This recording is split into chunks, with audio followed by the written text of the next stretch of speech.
February last year, you got recalled back to prison. So you're 57 now, and you're back in prison, and you're being stabbed in the head. So I was on a really rough wing. I can trust myself to behave, but you can't trust other people. I had 4 Osmo warnings when I was in prison, people threatening to kill me. You just don't know what's going to go on in there anymore. An napalm, boiling hot fat, melted plastic bottles, batteries in them thrown in your face. All bets are off. Did you or did you not assault the alleged victim? Bored, channel hopping, click, click, click. Get on the spice, they don't know what they're doing. They're having fits, they're foaming it in their mouth, cutting themselves. There's a fellow that tried to cut his penis off, literally, and they sewed it back on. Fucking lucky for him. Hundreds of deaths a year on spice. What does it feel like to actually walk around with that label as a contract killer, as a murderer? There was 2 rapists, 2 child killers. He was opposite me, one of them. Oh, back in the day, that would never have happened. Never happened. They'd have been dealt with. They would have been dealt with and off that wing within 15 minutes of that door opening. Gone. Cell burnt out, slashed, cut, beaten up. Get back on the fucking numbers where you belong. But now, convert to Islam. Hello, brother, they get a cuddle. Did you think to yourself, this could be the stint where I die?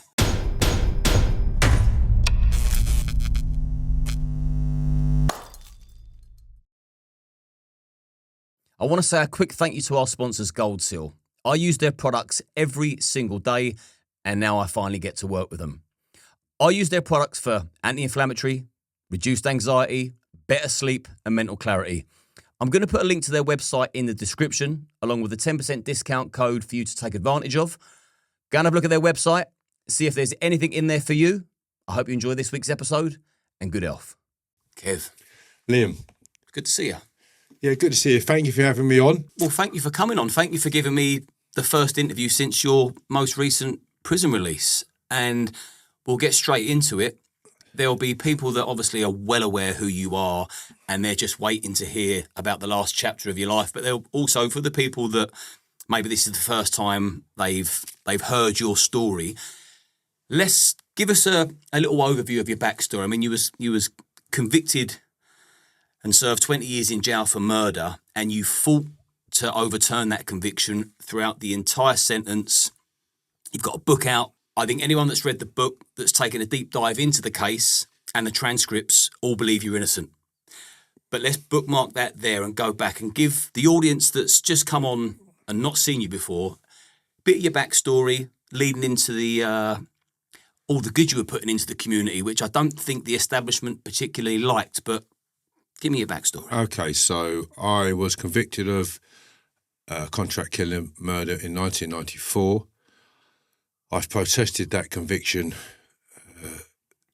ever since. I've been backed by journalists and such. I've been on BBC News consistently, and Duncan Campbell, Sally Chidsoy, Nick Hopkins, Guardian, so many more papers and such. I served 20 years, I got released. From there, I've been doing some TV work, banged up series. So I've turned my life around still, although I've been recalled for as well since then for three separate occasions. I could go into it a lot deeper, but basically there we go. I've been sentenced to murder, I've been released, and now I'm trying to get back on with my life again after recently being released. This is mine and Kevin's third time opposite each other.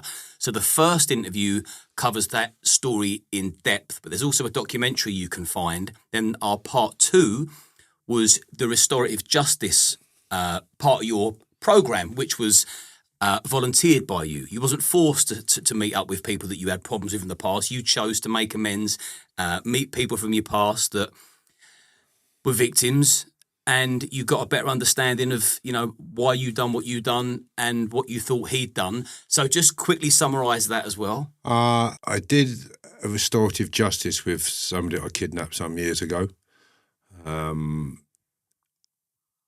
I used to bring shame upon myself by saying I kidnapped the wrong person, but I didn't kidnap the wrong person. I kidnapped the person that was put forward for the crime that was alleged to have happened. Well, it did happen, but it wasn't him. It was his colleague, but he was put forward by his colleague and a number of other people. So I did that. Now I champion restorative justice. I think a lot of people should do it if the situation's correct. So I came on here, did that podcast with Will. Things were going very much in the right direction as far as progress and rehabilitation, and not that you needed it because you was wrongly convicted. I was wrongly convicted. The programme Panorama was Last Chance for Justice by Mark Daly, Louise Shortier, of the Innocent Project. You'll find that on the Panorama or on YouTube. It's quite powerful. So I've just had my application resubmitted to the Criminal Cases Review Commission, and it's been accepted. Well, it has to, really. It's based on forensic evidence. So you can't argue with forensic evidence in that the Forensic Institute of Science have backed it, and now we're just waiting for it to be processed. It can take some time. So the last time we properly spoke, everything was going in the right direction. There was talks of a film being made. There were top actors that were interested in playing particular roles. You had your brand of Hooch was going to go into production. Everything seemed to be going great. And then February last year, 2024, you got recalled back to prison. So this is what everyone's going to want to know that's been following your journey. Like, what happened and how and why? So I was recalled for non-molestation order, a breach of it, whereas I was arrested for common assault. I was recalled by an out-of-office area probation officer, which means you knew nothing about the case. My probation officer knew about the incident 3 weeks before and had no issues with it, in that there's been some ongoing difficulties between myself and the person involved for 6.5 years now. So we've got a child together. So I went to collect my son, and the police were called, and an arranged contact order. So I collect him and have him weekends, every other weekend. Nonetheless, I was recalled to prison. I spent 3 months in prison, and then no further action for that offence. Video door ring bell footage was obtained, and so on and so forth. And again, I can't go into too much about that because I've got a non-molestation order on me now. And yet it was stated in court this is not a finding of guilt. Well, it is, because you've made an order where I can't comment on it, and yet I've been completely exonerated. And I mean, I can't go into the wording of, well, I was exonerated, but it's almost like I've won an Olympic gold when I've been exonerated in my favour. Right. And I've had today, I think it's 13 no further actions. Some I haven't even been told about, but the same person. So that must say something. But again, I've got to be very careful about what I talk about this, because there is a gagging order on me, so to speak. And I'm due to go back to court again in relation to this shortly, challenging it, fact-finding basically. But I feel very confident about that. Well, for the record, and I have to ask, I have to do my job, and without going into detail, I suppose the question is, people want to know, did you or did you not assault the alleged victim? No, absolutely not, at all. And I'm pleased to say that's why I was completely exonerated. Okay. But I still spent 14.5 months in prison. So what happened when you got arrested? Did you know it was coming? Where were you? What was their attitude, the police? What was their treatment like? Very good. Very good. I was in the police station. One of the desk sergeants, boxer, knew. We had mutual friends. But the police treated me very fairly before the handover came in, that desk sergeant. They, treated me very, very well. Bailed me to reattend. So I wasn't immediately recalled. It was the out-of-office area that probation officer at 6:30 in the evening, it recalled me without knowing the case. Because I was a lifer and there was a common assault, recalled me straight away. Yeah, so people also aware, you're on licence forever, is that right? For life, yeah. Or until you get the conviction overturned? Till I get the conviction overturned. So I can't throw stones at low-flying aeroplanes in case I hit one. I'll be recalled. Be careful where you park. Where you park. I can't do nothing like that, and I'm very cautious of where I go, who I speak to, and what I say on the podcast. There's almost like a gagging order on me in certain areas now. Have any previous interviews of yours got you in trouble? I did an interview with Tommy Robinson, which was all about my conviction. It was an excellent interview, very articulate and very well thought of, in that Tommy asked me questions that a lot of journalists haven't. And I sought permission to do that.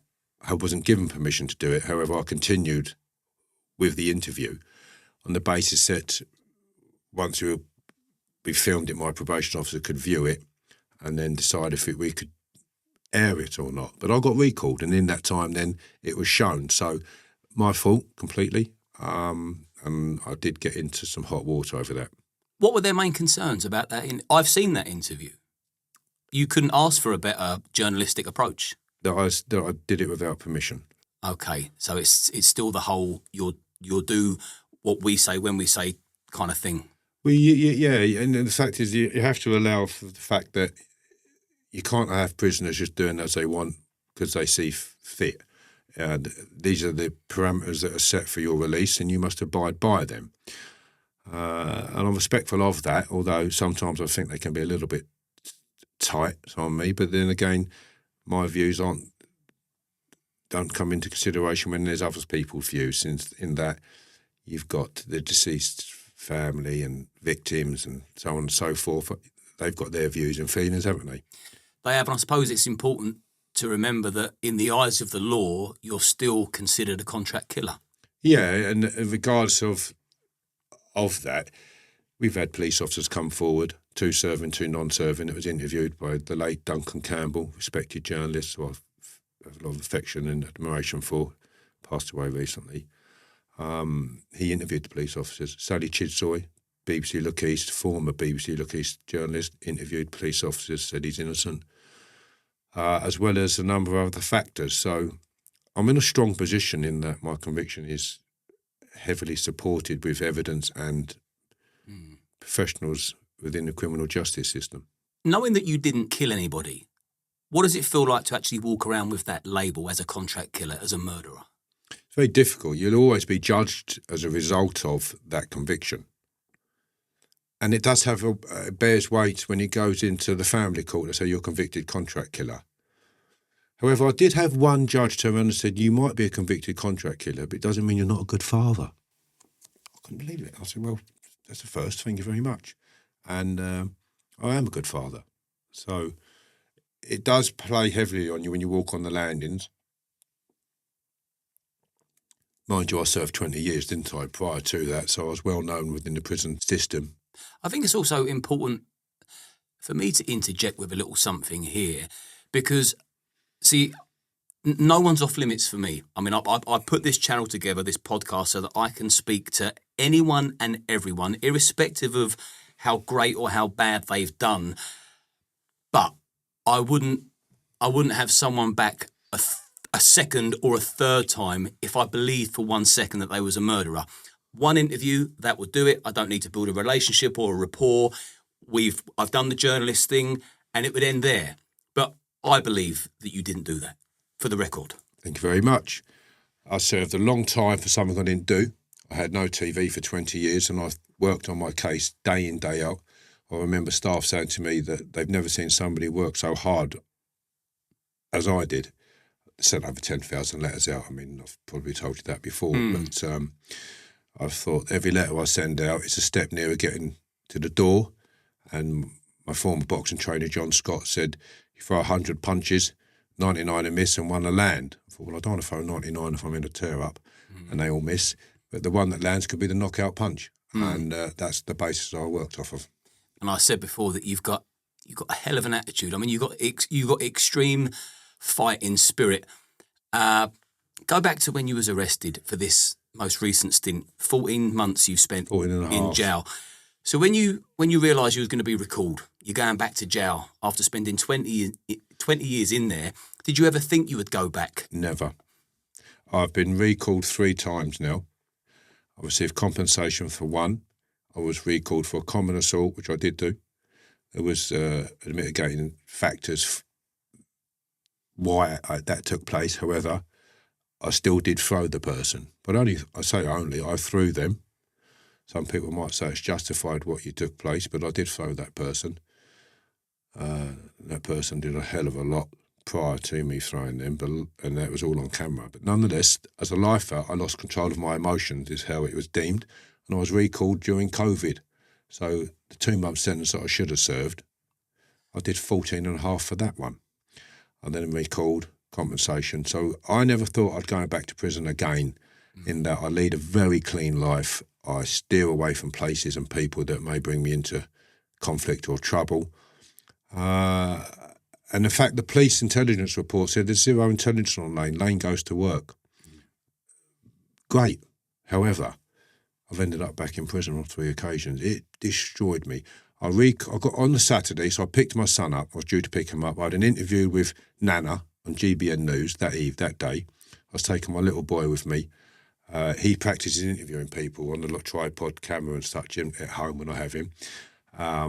And Nana was bringing her little girl, same age as my boy. So that would have been nice, going into TV studios. I had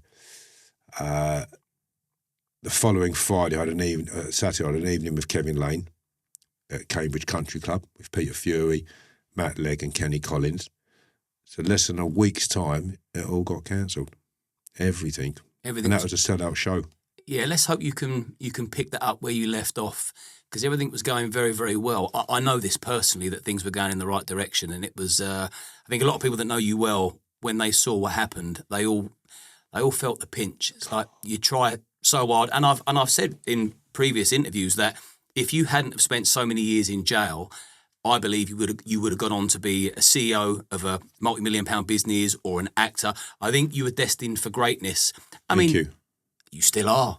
You still are. It's not. Yeah, the fat lady hasn't sung yet. So you're going back into jail now again. Was there anything in your head that you thought, okay, this is a concern? Did you have any fears? No fears. No, it was just the fear was, how long is it going to take to get me out again? I know the judicial system, the wheels of justice turn very slowly. And based on the previous recalls, I realised then that I've spent a considerable amount of time in prison. Again, I mean, it took 4 months to release me on the second one, and I was released by the Secretary of State on Friday at 7:30 in the evening. They said, get him out. The Secretary of State wants him out immediately. Wrongful recall. 12 grand compensation. I just accepted that. I said, yeah, just get it done and dusted. And I was out at 7:30 in the evening.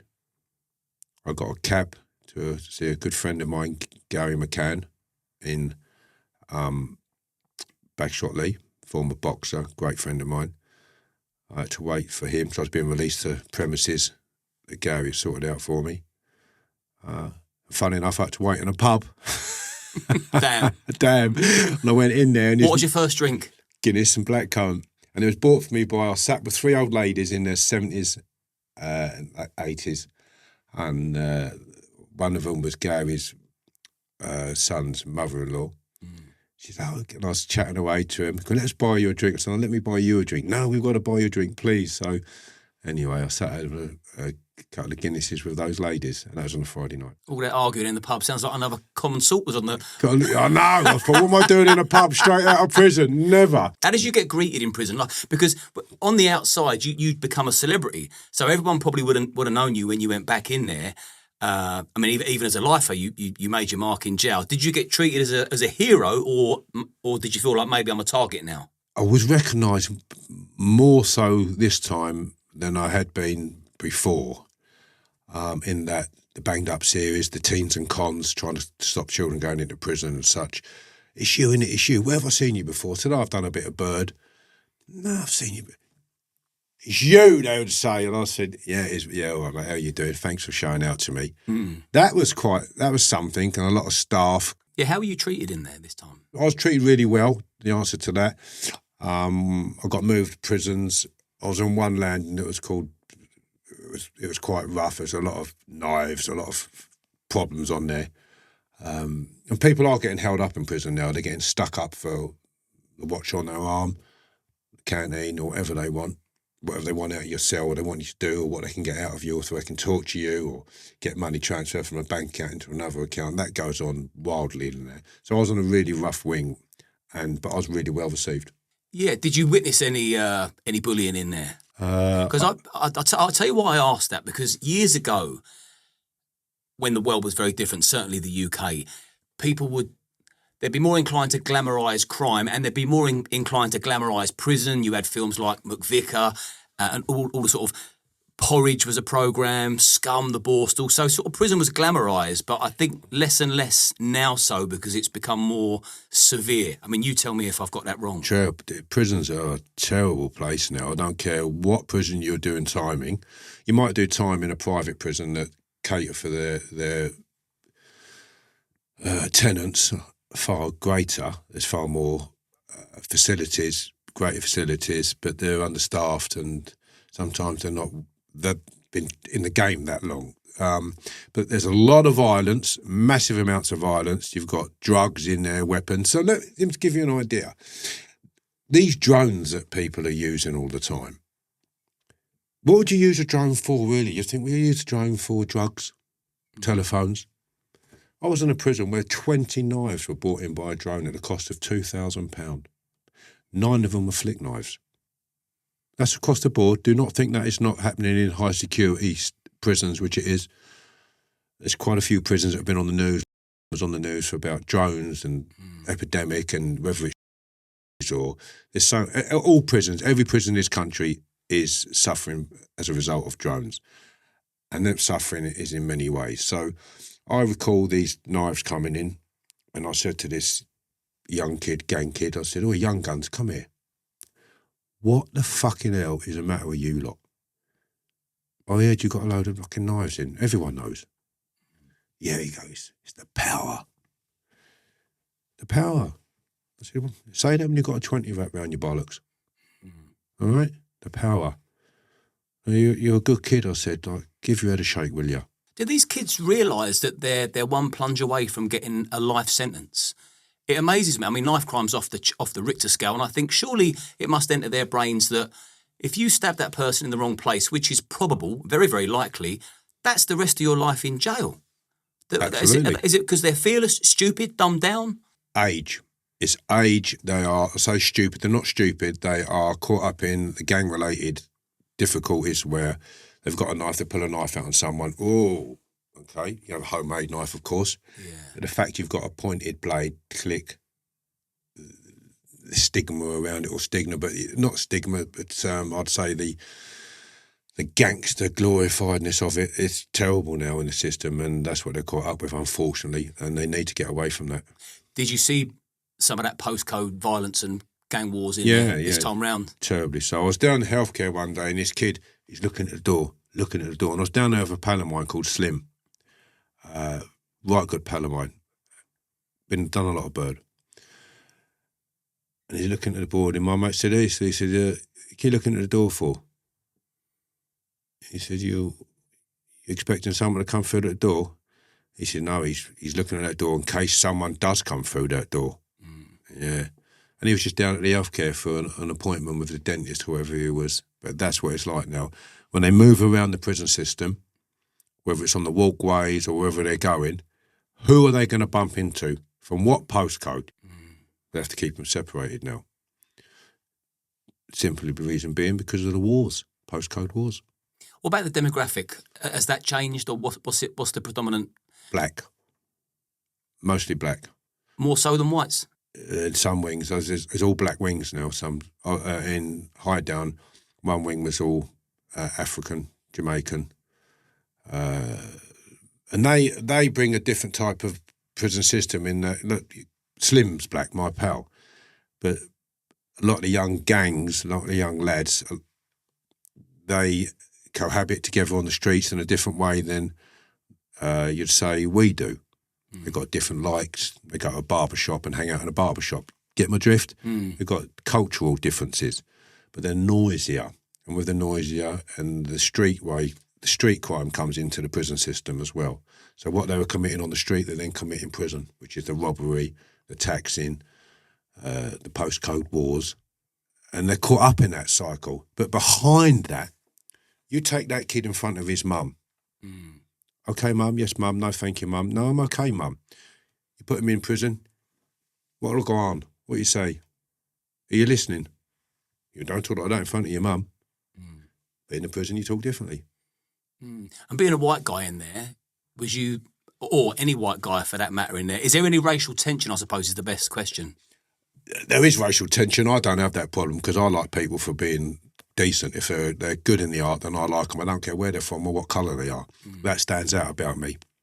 And it shows on the landings how I have respect and friendships with right across the board multinational people. But if you're white and you're an arsehole, you're an arsehole and I don't want nothing to do with it. If you're black and you're fucking blinding, we're going to be pals. I know that you're going to mix and you're a chameleon, so I know that you're not going to have a problem, but like your average prisoner, is there racial tension just for the sake of different coloured skin, for example? You're always going to have that. You're going to have a white person say this, and you're going to have a black person say that. You're going to have a Hispanic person say this or that. So, yeah, that's across the board in the world, isn't it? There are... And that's a shame. It is a terrible shame. But prisons created that for the simple reason being where people want to earn money. They're not earning money like they do in the European countries, whether it be Germany or other countries where you can earn a living and send it home to your family. So they're doing well, though they're doing a lot better than they would do, having to find funds to come and visit you. For instance, if you go to Argentina, you've got to study to be a prison officer for 4 years. You go to Norway or such, their restorative justice rehabilitation plan is completely different to England. And they've got the least reoffending rate in Europe. What are they doing right that we're doing wrong? Think about that. And they don't have they have far greater empathy there in that it's not hatred there, it's built on forgiveness and trying to understand why that person committed that crime. More compassion. Yeah. That's a real good question. What's the British legal system doing wrong? What's the prison system doing wrong? Why? How's it so bad in the UK at the moment? Overpopulated, understaffed. They haven't got enough prisoners for doing the massive release schemes at the moment, as you know. Long bang up. It's give them a TV, put them behind their door. It's not very good for the brain. So I don't have a TV when I do my time. 20 years I didn't have a TV. I just refused it. So there's not a great deal of reflection, rehabilitation, looking inwards. None of that's promoted enough. It's just you're locked up and then when it's time to leave, you leave. And there's not been many steps taken to actually change. Because a lot of people need to change. Need to change. So courses aren't available. When they are available, you've got to wait lengthy periods of time to get on them. So a lot of nodding dog stuff. A lot of the courses I don't think are I've got to do a course or two myself. I've got to do building better relationships because I've been done for common assault. No problem, I'll do that. Hopefully I might get something out of it. Although I think the 25 years I've served in prisons taught me now to the constant drip wears the stone, and that has changed me. I can trust myself to behave, but you can't trust other people. However, a lot of the lads go and do these courses now and they just... Yeah. And they just say it to get out the door. There has to be better ways to... You've got to give people hope on the horizon. So if you're giving someone... give them a trade. You want bigger workshops to teach people skills where they're working in the prison system, making doors, making cupboards, making furniture or electrical items, where they've got a skill. They can come home and get a wage. I had two former friends that were armed robbers. They become plasterers. Both of them were getting a good living when they come home, and they never return back to prison. But that was a one-off. We haven't got the infrastructure in prison at the moment to do that. You might have a paint shop that has 15 people out of 1,400. There's not enough being done in terms of real structure to give people the tools they need to go out into society and provide a living for themselves. That's what we should be looking at. It sounds insane as well, but I believe in imbalance. You know, you can't give someone the same prison stint as you would somebody else, depending on the severity of the crime, how much of a sociopath they are. But there's going to be a lot of low-level criminals that are just caught up in that system. And if somebody just showed them a little bit of belief in them and actually pointed out their strong points and what they could do with those strengths, I mean, that could eradicate a percentage of prisoners, surely. Massively. But also come down even harder on the actual scum that are never going to change, that are really polluting the country with their behaviour. So I suppose more supportive with the lower end criminals that are just a little bit neglected, but also, you know, not releasing terrorists or rapists to allow space for people to come in under the Starmer regime for hurtful words on the internet. Yeah, I mean, we've banged some people up recently, haven't we, which is just mind-boggling to me. For someone that's done 25 years in prison and you've seen it change, can you believe your eyes when you're seeing people getting sent to jail for offensive, what's considered offensive words on the internet, but in order to do that, they have to make space by releasing actual hardcore criminals such as rapists? I mean, that must make your brain explode. I see a clip where a gentleman was being arrested for stating that Range Rover Discovery, or one of the Range Rover types, wasn't as good as the former one. That caused stress to another viewer because he had purchased one. The police come and arrested him. And if somebody had said that to me 10, 15 years ago, I would have thought, well, that's a lie. But I see it myself every single day. And who determines what, okay, I believe that person was fearful or was offended. Well, who's the judge of that? I see a clip, I know yesterday, where we had an illegal immigrant punch a baby in the face. I saw that clip. Yeah. Wow. Yeah. How have we got to this stage? Yeah. Country's gone backwards, isn't it? Mm. And it's affecting British nationals right across the board who've been here 50, 60 years, families, first, second generation here now that consider themselves England. They've even fought for this country and worked in the NHS and such, and done an excellent Windrush, for instance.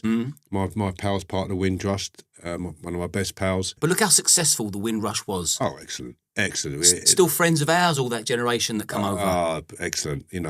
They supported England and provided an excellent service and give this country some decent culture. Come over and helped us. They helped us blossom, and that's all we want again. Not the robbing bastards that come over here in boatloads of men to be put in hotels. There's wings of prison now of refugees. Well, I was going to ask about British nationals in jail, because the crime stats are never released by nationality for obvious reasons, because the establishment do not want us to know the truth, just how many foreign nationals we're housing in jails, out of jails, in hotels. So, yeah, how many foreigners are in jail? How many foreigners are we paying for to be put up in prison? There's a whole entire house block of foreign nationals. It has 3 wings. And they were at that time I got moved. There was going to be a second house block. So where the prison system is bursting at the seams already, they haven't got enough prisons to hold the people that are waiting to be sentenced on bail. Where do the refugees go? Ask yourself that. They go into hotels where you can just walk out the door and disappear. There's millions of them. I would say, millions, probably an exaggeration.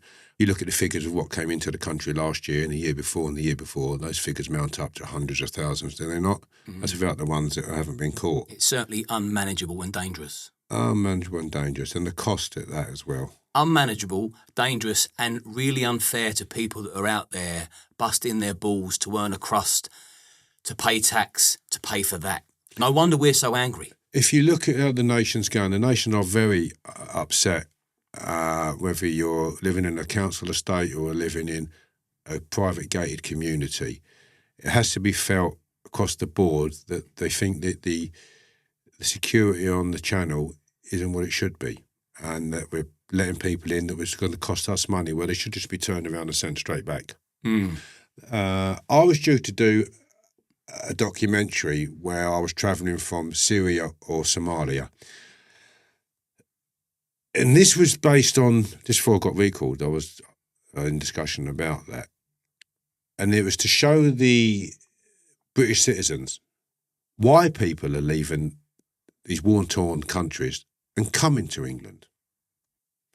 There might be an argument as why they all come to England directly instead of staying in France and so on and so forth, but they come to us because we give them the most. However, I was due to do that journey and to give the British citizen a broader understanding of why. And it may help people come to a different decision or a different approach than they have at the moment, a better understanding, maybe not so aggressively in their thought pattern, but then target their anger at the politicians to say, get a grip of this, and not at the refugees. And if I was living in a country that's being bombed and I was being starved and your loved ones are being raped or arms chopped off, I'd want to get out of that country. Oh, me too. Oh, if somebody said, you know what, get on the boat and go over there because that country over there, Great Britain over there, they're going to give you healthcare, accommodation, food. You haven't got to work. They do that for you. They work and then they pay for you. You haven't got to do a thing. You can sit around, bum around, do what the fuck you like, and it's in that direction. Yeah. I would think, okay, well, I'm an opportunist. I'm going. Yes, very much. I mean, the media like to make out, you know, anyone that objects to it is a bigot or a fascist or a racist or whatever phobe they want to slap on you. But the truth is, it's like, it's the government we have the issue with. It's this orchestrated, purposeful invasion. Why are they doing it? And speaking of the government and establishment, based on the amount of time, the amount of years you spent in jail and the recalls, do you think you're an establishment target? I was passing comments on. I was asked. There was 10 years ago. I was invited to a conference in London where journalists and such were there. And it came off of BBC Three Home Counties radio interview that I did, and it was about the prison system and Islamic terrorists that are coming into the country. And I said, well, you need to isolate those. Back then, they are infiltrating the system. They're the wannabes and misfits. And Keir Starmer used that word, misfits and wannabes. Well, I've said that on the radio 10 years ago, saying that they're and you've got all these people who are converted and coming home and committing the atrocities that they do, murder and such. And I said that they should be placed, as the immigrants should be placed in empty prison RAF camps, army camps. So you can go there and say, okay, we're going to process your claim to come to the country, but you've got to learn to speak the language first. And you're going to work for the territorial army in this country, doing the stores, doing the clothes, doing the all the jobs that need to be done, and study. And if you do all of that and you provide a service to this country, then we will welcome you. But we're not just going to welcome you and give you money for nothing and a house and all that to go and do what you want to do. You've got to provide a service and show that you want to put something into this country to be accepted. So that never happened. And you've got plenty of RAF camps and such that are empty, are costing us a fortune in hotels where they could go into RAF camps. A bit like internment, but you're giving them the options to learn a trade and so on and so forth. Now look what we've got. We've got a system in the prison system now that where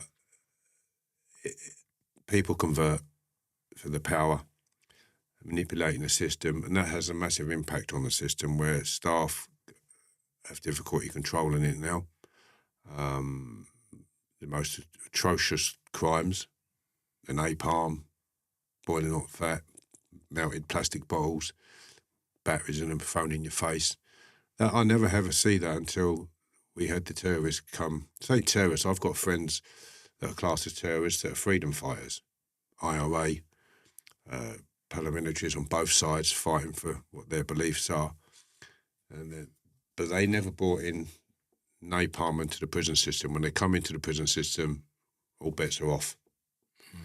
What they brought into the system was chaos.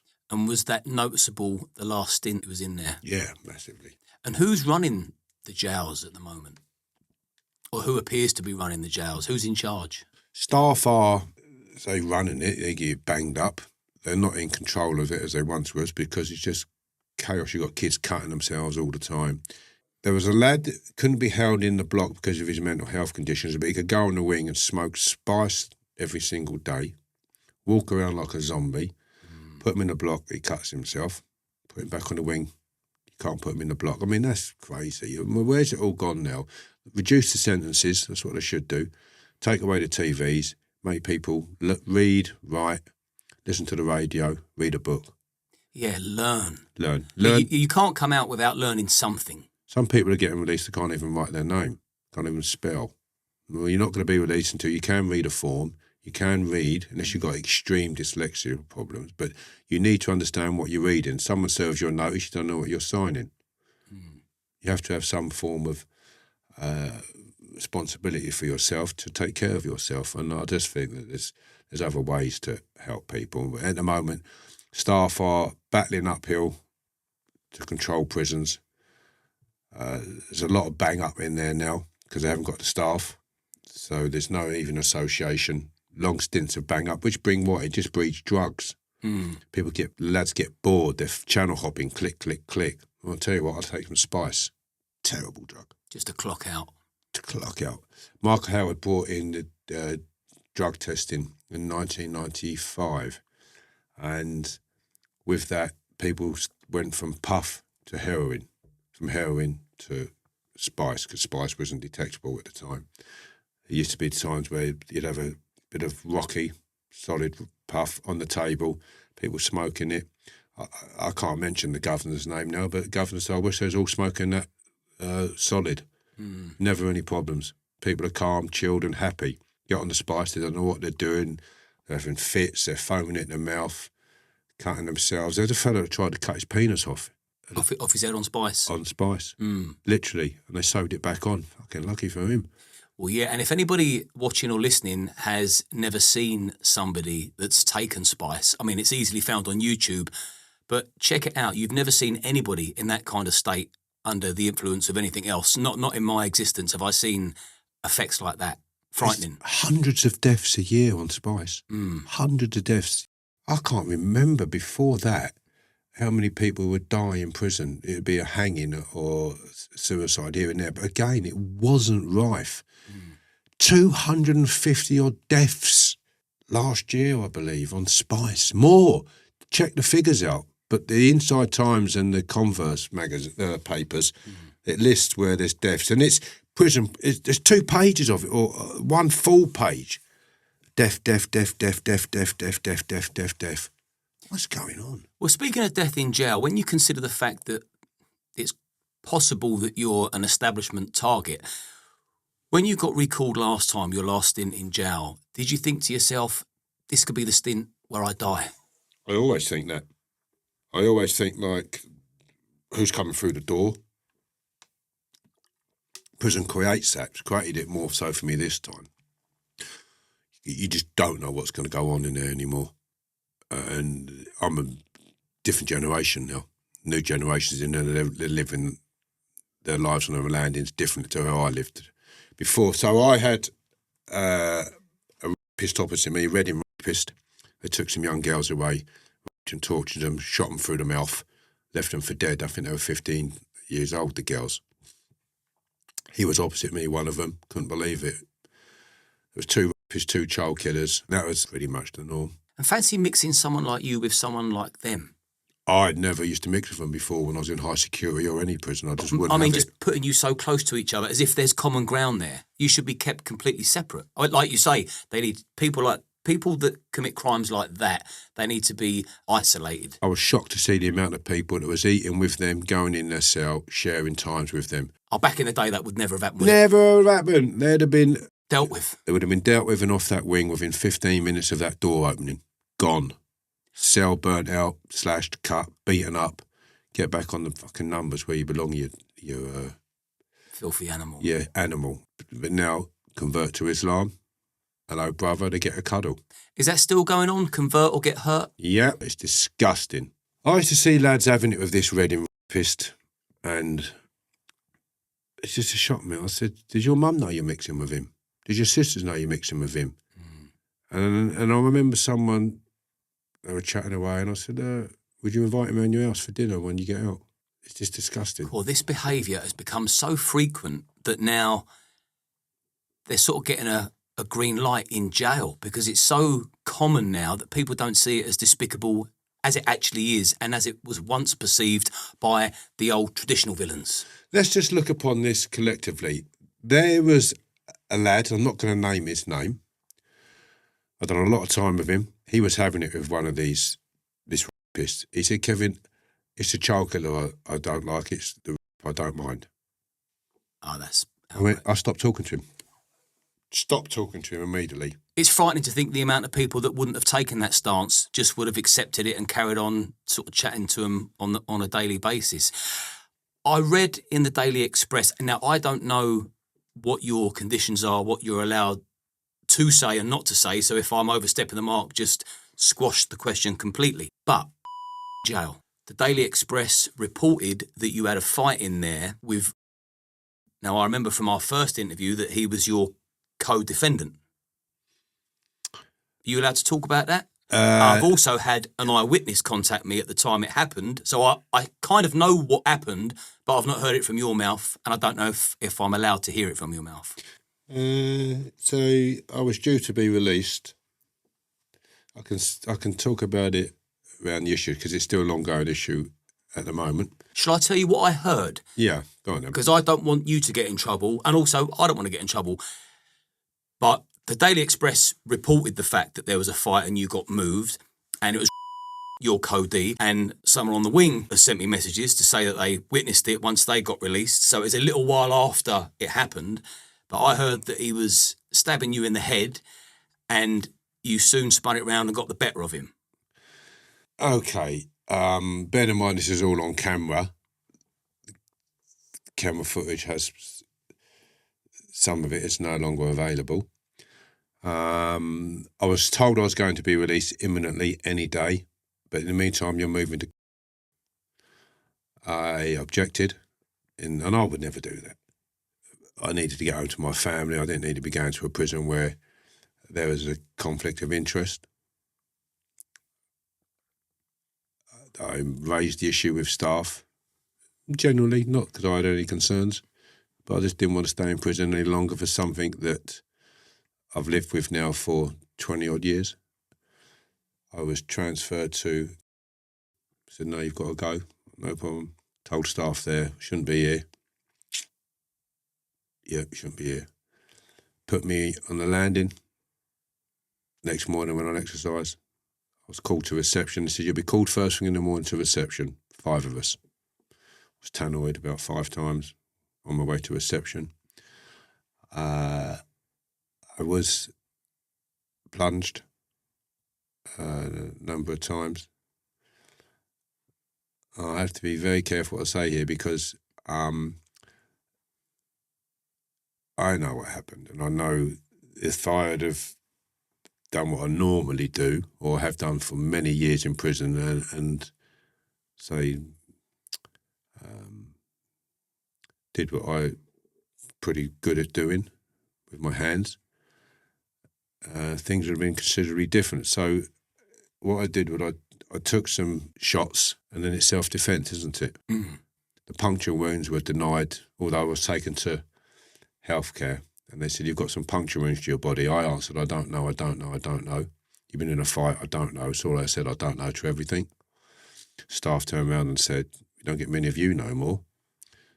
I've seen video footage of the person I had the fight with. He's in there spewing his guts, literally, even blaming me for having a weapon. He had a weapon, he threw the first punch, he tried to stab me. Well, camera footage shows that's not the case. Is that area got cameras on? He said there's cameras everywhere. And I see the cameras there, I knew what was happening. So 2 people have been in an altercation, whatever the reasons. One person hangs up in solitary, one person goes back on the wing. I went to solitary, yeah, and there was a number of other allegations that were made that never happened. I was shouting out the window, offering £20,000 to anybody that would harm him. Doesn't happen. I don't go to the window, and I won't be shouting that out the window either way. I don't know who I'm talking to. That was it. That was made. There was a lot of, should I say, flak or shrapnel coming at me before the day I got there. People phoning into the prison saying I'd gone there to cause him harm, which I hadn't. One that I'd gone there, been offering money to have him done. I've never done that. I was in prison with this person for years. Never. Well, I had people ask me, offered to go and do him. I said, no, I don't need that. It will sort itself out at some point. It's amazing the details that you find out now through independent journalism, because to a certain extent that is what I do now. I sit opposite people and I ask questions, and because I've now got a reputation for doing exactly that, I'll get given information that I've not even requested. So that story got fed to me, and it's interesting to hear from the horse's mouth that, okay, something like that did actually take place. And it just tells me that this is the way to go. Independent journalism, podcasts, like free chats, nothing off limits, because the Daily Express didn't go into detail about what happened. So people can sort of paint their own picture, and they can, I suppose, decide who the villain is in that situation. But after that, so bearing in mind you've spent all these years in prison, and you're 56, 57? 57. So you're 57 now, and you're back in prison, and you're being stabbed in the head. When you went back to the cell afterwards or in solitary confinement, did you sit there and think, how is this happening, and what am I doing here again? I'd already thought about that. I couldn't believe that they sent me to the same prison that he's at, because it's flagged up. It's been, for years, when he came into the system, they said, if anything happens to him, we know where it's come from. And nothing did ever happen to him. So I found it, I mean, it's known that I can't be in the same prison as him. Not from my end, from him. His end. It weren't me objecting to him coming to any prison. I would have loved at the time back then for him to come to the prison, when I would have severely dealt with him. But all these years later, desperate to get out to my son and my family, not interested in him anymore. I've got me a pill coming up. I've got this going on. He's already been outed in terms of why I went to prison and the reasons why I was put there and by who. Be honest with you, it was the last of my wishes to be in the same prison. But I did think, how can this keep happening to me? And it's just like, it's so bizarre that two people that are known not to be put in the same prison were. It's nuts. I mean, as if your life wasn't a movie up until a year and a half ago. I mean, there's now, you know, they're going to have to extend the length of it, aren't they? Just more madness happening. More madness. And the actual incident, things that happened in the incident, I'm okay. There's no visual marks on me and such. So I've got no complaints. But I don't have to look in the mirror every day and think, well, blimey. What do you do in there to cope, to get through? Because you always come bouncing back with a sparkle in your eye, whereas it would beat most people, I think, what you've been through. I train. Like I said, I don't have a TV, so I read a lot. I had a lot of people write to me. I had over 2,000 emails. Don't know how many bloody hundreds and hundreds of letters. Tried to reply to every one of those. When I did, I think I came home with about 7 or 8 letters that I hadn't replied to. I did have a state where I stopped writing to people because it was just too much, 7 or 8 hours a day in the chair writing, and then I got a job, and then so on and so forth. But I think the mental state is it can only get better. It's crazy to think that people are writing to me with their problems, and me writing back, I seem to feel I was giving something back to people. I had a gentleman who had one leg. He went and signed up at college. There's lots of people that mental health issues suffered. There's Justice for Millie, a little girl that got killed tragically. I was right to all sorts of people. So whilst I was sitting in the cell, suffering, should I say, I felt like I was doing some good. Counselling people on the outside. Yeah, from within prison. I did some live feeds, of course, that help people. Men's mental health issues, one for the lads, too scared to jump. Lots of things like that I did. What about privileges? Were you given access to the phone and good, decent visitation? Were your calls listened into? Yeah, every call was listened into. I was monitored, public protection monitored. I didn't have no visits for the first 3 weeks. I was held in incommunicado, literally. No phone calls, nothing. I thought, I'm in here for common assault. What's going on?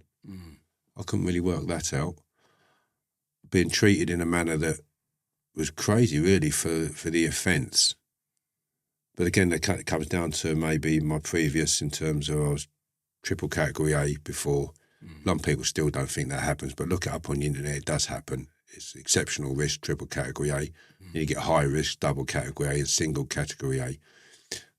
So those years before me, it held at that grade, had an impact. What about your visits? Regular? Yeah. Withdrawn last minute, any of that funny business? No, I was lucky in the sense that you couldn't get visits to see me. There were so many people phoning up to visit me. I didn't go short of visits at all. All of my visits were used up. So the screws were treating you nice in there? Yeah. I did have some arseholes in there, of course. You can't get on with everybody. Some of my emails went missing. I'm getting messages from people now saying they never received any replies. Yeah, that's going to be skullduggery from the top, innit? I mean, so this is something I actually wanted to ask you. So recently, there's been a flurry of serious assaults on prison officers. So there was a terrorist that stabbed three prison officers through boiling hot water over one of them, and there's been 2 or 3 other serious attacks in quick succession on prison officers. How are terrorists getting so much freedom that they've got access to a prison officer and they can get so close to them that they can stab them and scald them with boiling hot water?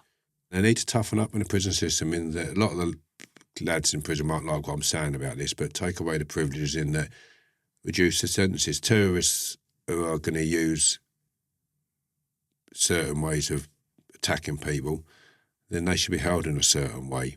And I know some lads that have been held in blocks for years when they've attacked staff, and they are really managed tightly.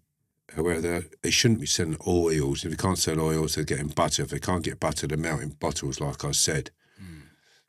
You have to look at a way of... In the unit, they've got a bubble, and you're behind the bubble. There we go. So you've either got to go to letting one person out at a time, so you're not mixing, and you go and do your cooking, you cook your food, you go behind your door. But it's a bubble. You come in a bubble, we'll add stuff out to you, like you do at the train station. Maybe something like that. Surely prison officers have got to be better protected, because if prison officers don't feel safe going to work, no one's going to want to become a prison officer, and then who keeps law and order? What are we doing wrong, first of all? Why are we having more assaults on staff than other countries? Is anyone safe in prison now? No. Nobody's safe. And what do you think the biggest threat to the prison system is? Or drugs. Jail? Drugs and gangs. Gangs because they have got predominantly violence in them anyway, against their postcodes and brothers that have been killed, cousins that have been killed, best mates have been killed.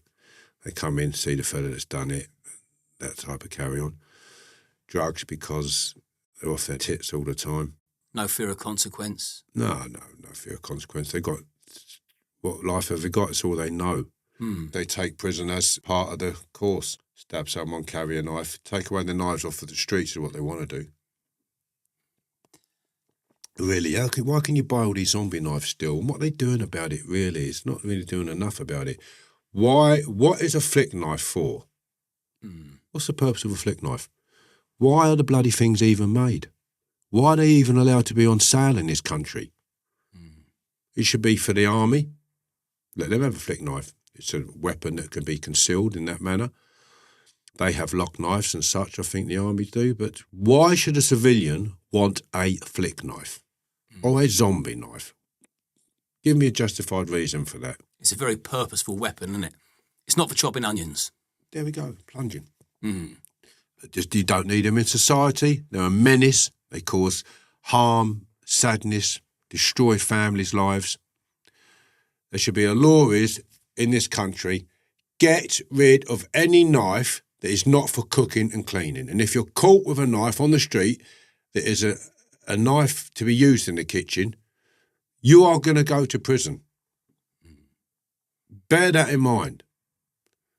Whether it's put into a boot camp type prison where they've got to do hard labour or circuits every day, or, like a military, put them in the army. Get in the army. Get in there. You've got a boot camp, army boot camp, proper army boot camp, something like that. Do you know what? It may be their only option soon, because less and less people want to enrol into the army. So they may have to force the issue that cons transform into soldiers. If I'd have had the option to go into the army or prison, I'd have gone to the army. Well, like I said at the start of the interview, I wholeheartedly believe that if you hadn't spent all that time in jail, you would have been destined for greatness. And I think you probably would have gone to the top of the military. But yeah, I could ask a million questions about that. But going back to the last stint in jail, to keep it on topic, because we can come back and do another one. I bet you were absolutely delighted to see the back of that jail. What was the last? Well, how did you know you was going to get released? How did that information find your cell? And did you think when am I going to get released? Or did you even think, am I ever going to get released? So I had the parole board. The parole board took quite some time. It was very lengthy. It took 6 months or more for me to get onto the parole board, and then there was further investigations, which were actually to my benefit. To be fair to the parole board, it wasn't a case of I was kept in prison as a result of them dragging their feet. It was a case of investigations that were made in support of my release and such. But it just takes a long time because they're bursting at the seams, like I said earlier. So I had a parole in November. I got released in April. Every month it was extended for further inquiries, and then there was some issues in relation to even down to typing up some information, clerical issues, should we say. I got told on the date came and went for different reasons. So I was due to get my answer. I got told on April the 4th that I was going to be released in writing. Bearing in mind I'd gone bleeding November, December, January, February, March, 5 more months. So if I'd have had the answer back in November, I'd have been released 2 weeks later or such, 3 weeks maybe. So I got the answer on it was a morning, it was on the 4th, it was Monday morning. My probation officer internally, I haven't got permission to mention her name, but she came, she handed it to me. And God, I remember it. I gave her a cuddle. I shouldn't have done that. Right. We do like a cuddle. They do like a cuddle, right? They took her breath away. She goes, "Oh, Mr. Lane, right?" I said, "Come here, you. Thank you." And then I give her a cuddle. But I was then told that I wasn't going to be released. That the dates had been there was a mistake had been made with my release date. And another 20 days was adding on. I had to wait. And the reason that was because you have to allow for people to appeal that decision, objecting to it. So I have to wait for that process to be borne out. However, it's somewhat of a bit of a kick in the bollocks when you've been completely exonerated for your crime.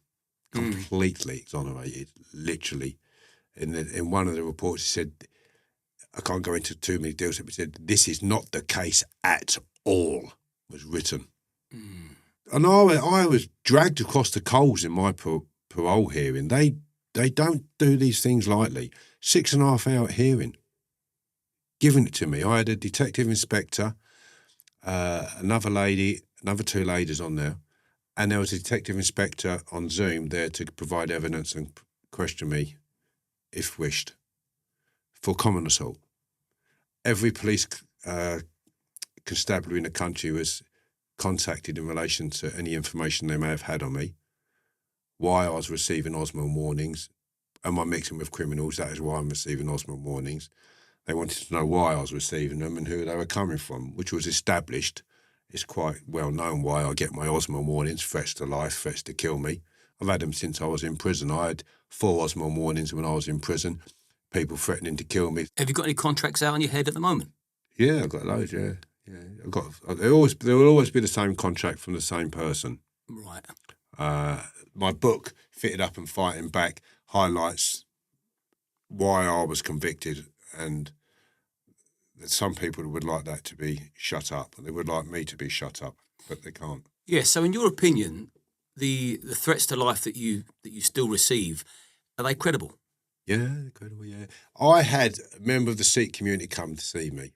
He said, "We've been asked, Kevin, to take you out." I said, "Oh, thanks for telling me." I get it all the time. Appreciate it. Yeah, I appreciate it. Yeah, I mean, I walk around the prison landings every day. I'm not looking over my shoulder. No one's ever tried. Doesn't mean they bloody won't. There was a little crew with a load of weapons that was asked to set about me. That was put to bed without me even knowing. I've only recently been told that. I got all their names to the fellas that were asked to set about me with tools by an individual. whoever, like I say, it never happened. But they are credible. And have you got anything hanging over, now that you're out, have you got anything still hanging over your head legally? No. I just, I go about my daily, I do my charity work. I'm due to start that again shortly. I've been doing that 2.5 years before I got recalled. I've got a lot of interviews and such that I'm doing. And do you feel free, or is there something niggling you thinking, what next? I do feel free. However, you think, God, like, because I've been recalled now 3 times, I just don't know. I'm not so confident that it won't happen again because, like I said, I can trust myself to behave, but I've been recalled by an out-of-office, out-of-area probation officer on a Saturday, 3 weeks after my probation officer knew of the incident, and yet I still got recalled because that's the system in place that sometimes you think, oh, God, really? You know, and unfortunately, by that time I'd been recalled, based on what it says on the paperwork, that common assault, then yes, recall him. That's the system they've got in place to protect the general public. If they didn't have that system in place, then it would be failing again, wouldn't it? What is failing is the amount of time it takes to get people out of prison. So I accept the recall. As mad as that may seem to you, it's the amount of time I had to spend in time for the recall. I accept it in that you've got to have these guidelines in place to protect the general public and society. But maybe if it wasn't overworked, the system wasn't bursting at the seams through trying to look after so many people in various different areas of life, it might work a little bit better. And are you still going to fight to get the contract killing conviction overturned? Yeah, well, the application to the Criminal Cases Review Commission is lodged, so that will. I'd like to see what happens when that comes out now. I mean, I've been with them 3 times now. One was like 3.5 year investigation. I've had a number of investigations with them that have failed, but the Criminal Cases Review Commission are being heavily criticised at the moment, aren't they, for their failings? And hopefully that might be a shake-up and we see some improvements. And what are your next steps in life? What does the future hold for you? Go dancer. I thought you would have done that by now. Oh, go dancing when I got out, I've got to tell you. So I've got my hooch, my home brew. And my home brew, honestly, I've been filmed the other day making it. I can't say who, but there's something going on with that. I've had some wine tasters come and taste my alcohol. Well, I'm going to slip in now. People that follow me on my Instagram, when I start drinking again, because I'm always on or off the wagon, there's no in between. I can't just have one sip. But when I'm back drinking again, I'm going to save that bottle you bought me and I'll do a review on my Instagram. So stay tuned. So I've made this alcohol that is quite strong. It's a pleasant drink. I know it's gone to girls in Essex, solicitors, barristers, professionals.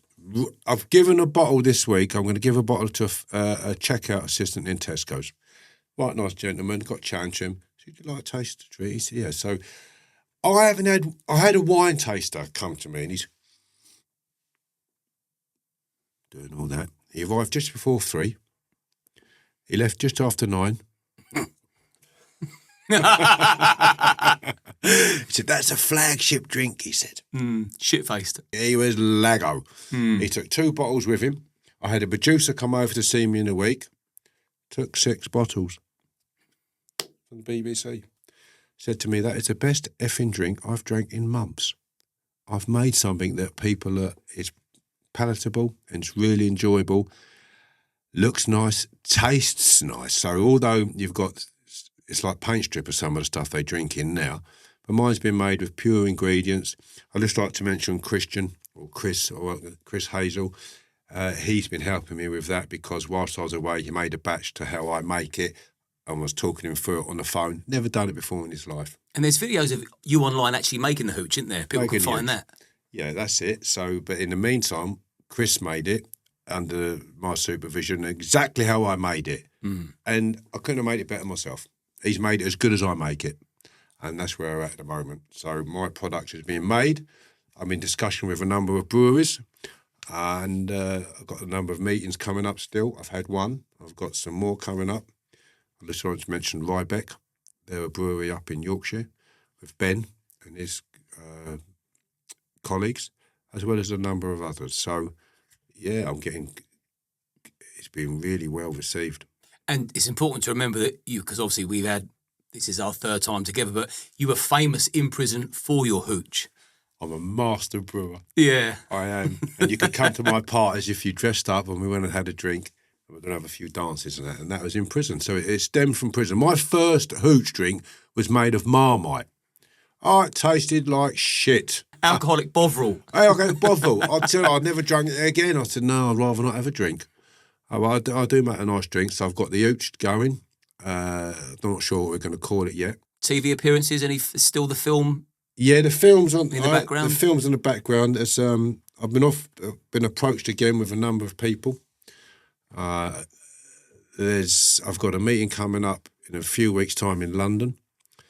I've got an agent, a meeting with an agent, well-established agent, for working, and another meeting with another actor in relation to a film.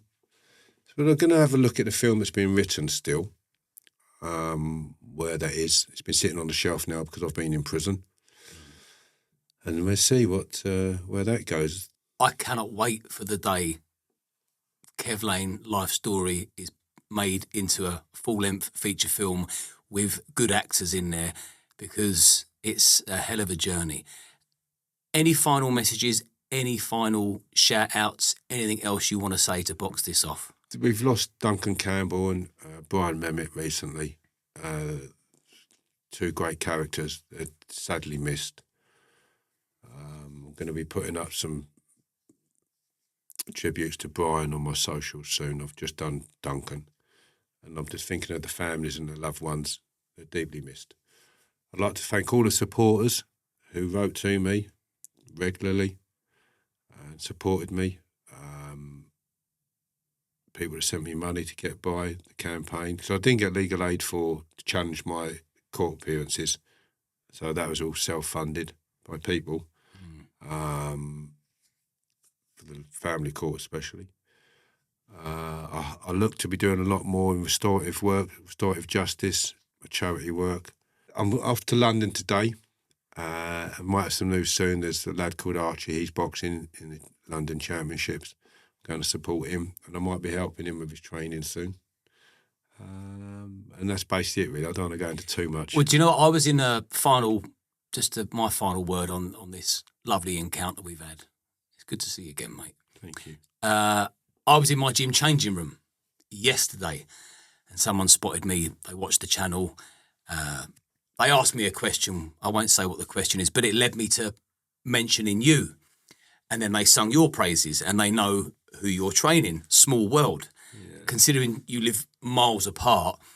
But so what my final question is, I know that you have got a fan base across the board, all different ages, both men and women, but you've got a lot of young men that follow you, that are inspired by you. What would you say to those young men that are playing silly buggers, finding their feet, not really knowing what to do, and maybe being a little bit naughty? What would you say to put them off prison? Go to work. Earn a decent living, an honest living. The amount of aggravation you have in crime, think about it. All you people out there that are ducking and diving, selling the drugs or what you're doing, it's not an industry where you're not going to have any aggravation or grief. It's grief-based, isn't it? I don't agree with it at all. It's a mug's game, prison. Some people have done very well at it, but they're the minority. Some people have done very well at it, but they spent a lot of time in prison now. The government they are in place now to take off you what you earn. They're giving you a big sentence for the crime that you've committed, and then they're giving you a big sentence for your fine if you don't pay your fine. So say, for instance, you get 7 years for a robbery. They're going to give you another 7 years if you don't pay back, say, the £300,000 that you might not have. And if you don't pay that that's £300,000, go and do another 7 years, and you still owe the money anyway. It's non-viable. You can earn a lot more if you put your thoughts to it. A lot of prisoners come home from prison and they go straight, but they've had to serve a sentence first of all, and they're doing exceptionally well as a result. Do the same before it's too late. Yeah, spend a year and learn something. So if you've made it this far and you've enjoyed what you've heard and you enjoy these interesting conversations that you're never, ever going to hear on the mainstream, certainly you're not going to read in the mainstream media, as we've highlighted with one of the articles that I read out, and we then got the full story from Kevin. Remember to like and subscribe to the channel. It takes 2 seconds, costs nothing, and I can keep delivering the goods week in, week out. And Kev, my final word is, here's to a peaceful future.